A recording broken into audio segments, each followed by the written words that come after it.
çok büyük bir organizasyon.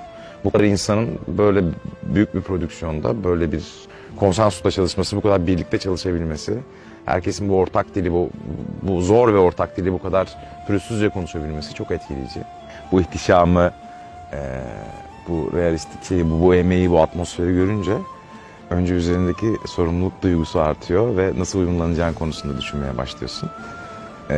Her şeyin ilk günü, her işin ilk günü zordur. Benim için de öyleydi ama bir yandan da büyülenerek ve izleyerek geçti.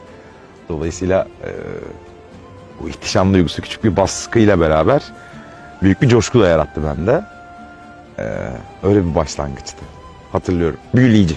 Kötü adam oynamanın zorlukları aşikardır zaten. Hani çok tek boyutlu, çok karikatür olması riski benim için bir problemdi.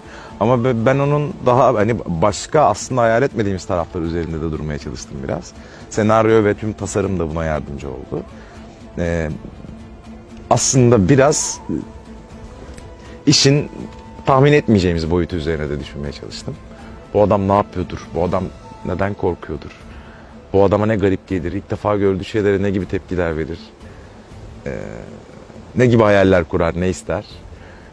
Bunun üzerine oturtmaya çalıştım birçok şeyi. Cerkutay, benim de hayatımda, benim de oyuncu olarak yolculuğumda benim için çok eğlenceli, diri, yeni, farklı bir yolculuk oldu. Olmaya da devam ediyor. Benim kişisel yolculuğumda bu biraz ani gelişti. Hani benim aslında diğer arkadaşlarım gibi daha uzun süre eğitim sürecinde, atta vesairede vakit geçirebileceğim bir sürecim olmadı. Biraz teşneydim önceden, bildiğim ufak tefek şeyler vardı. Ama aslında onlarla ilgili çok da vakıf olmadığımı fark ettim bu süreçte.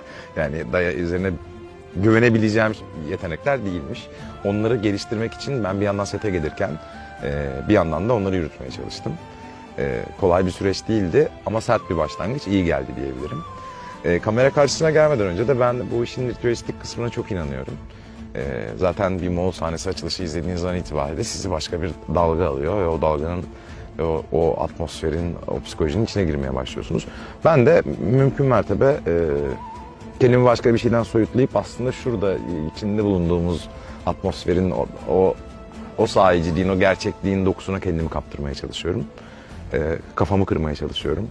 Onun gibi düşünmeye çalışıyorum diyebiliriz. Sanırım ilk etapta söyleyeceklerimden biri Ölümsüzlerin geldiği, geçtiğimiz sezonun son bölümlerine doğru birdenbire ölümsüzlerle karşılaştığım an vardı. Ve hayatımda daha önce, yani Cerkutay olarak düşündüğümde böyle bir şeyin varlığını anladığı noktada kalenin içindeydik. Zaten her şey çok yolunda ve atmosferli. Birdenbire karşımıza da ölümsüzler çıktığında hissettiğim şeyi hatırlıyorum hep beraber. Balga'yı oynayan Yurda Erabili'li bir sahnemiz vardı. Bunların içine albız kaçmış Cerkutay dediği bizim de çok eğlendiğimiz bir sahneydi. O sahne çok iyiydi. Onun dışında aksiyon sahnelerinin birçoğu bence en unutulmaz deneyimlerden biri. Bir ayin sahnemiz vardı yine anda çekilen. Çok kalabalık ve zor bir sahneydi. O zamanlar korona yoktu üstelik. böyle dertlerle uğraşmadığımız için daha kolay üstesinden gelebiliyorduk. O çok acayip bir sahneydi.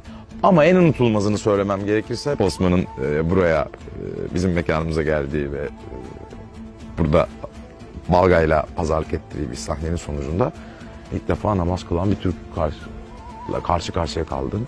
Çok sevdiğim bir sahne vardı. Ne yaptığını anlamaya çalışıyordu Cerkutay. Bu sezon Cerkutay için de hareketli bir sezon oldu. Aslında aradığı yerde önce Geyatu ile karşılaşıp ondan sonra oradan bir şekilde hakikaten kelleyi vermeden o yolculuğu bitirmeyi başardı. Başta aslında ben artık paranın peşindeyim demişti. Fark etmez kim ve benim askerlerimin parasını kim öderse onlarla savaşmaya devam ederim. Ama o iş öyle olmadı. Birdenbire Geyatu gel bakalım buraya dedi. Ve şimdi de Hristiyanlarla beraber bir şeyler yapacak. Onlara dahil olmuş gibi gözüküyor ama Cerkutay nereden çıkacağı belli olmaz yani. Hani her yerden fırlayabilir. Dolayısıyla spoiler vermeden benim de hissettiğim, düşündüğüm, neyin peşinde olduğunu henüz bilmediğim ama temel isteğinin ne olduğunu bildiğim bu adamın her şeyi yapabileceğini öngörüyorum. Bu eşsiz dünyanın içinde heyecan, içinde coşku, içinde merak bitmeden devam edecek gibi duruyor.